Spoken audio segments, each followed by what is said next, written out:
বিসমিল্লাহ। রান্না করব সরিষা ইলিশ। এখন কড়াইতে পেঁয়াজ দিয়ে দিলাম।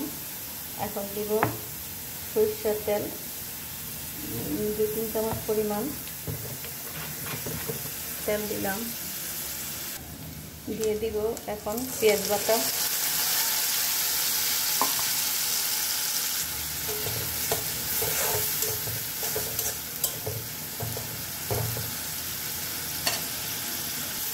পেঁয়াজ হালকা ভাজা হয়ে গেছে। এখন দিয়ে দিব সরিষা,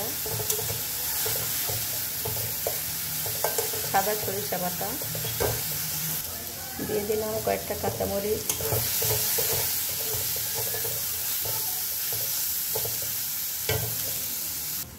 এখানে দিলাম আধা চামচ হলুদের গুঁড়া আর হলো আধা চামচ মরিচের গুঁড়া।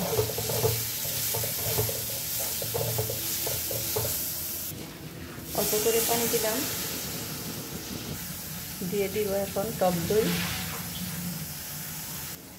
আধা চামচ লবণ দিলাম। আমি যতক্ষণ পর্যন্ত তেলটা ভেসে না উঠবে ততক্ষণ পর্যন্ত আমি নাড়তে থাকব,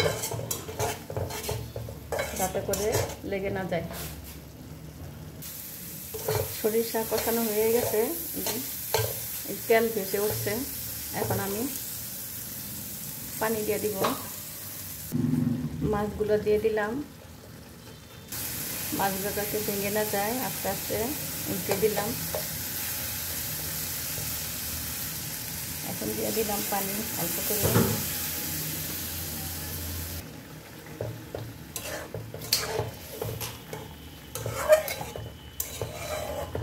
মাছটা যাতে ভেঙে না যায় আস্তে আস্তে নেড়ে দিতে হবে।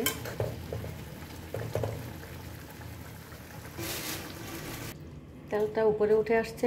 এখন আমি নামিয়ে নিব। হয়ে গেছে সরষে ইলিশ।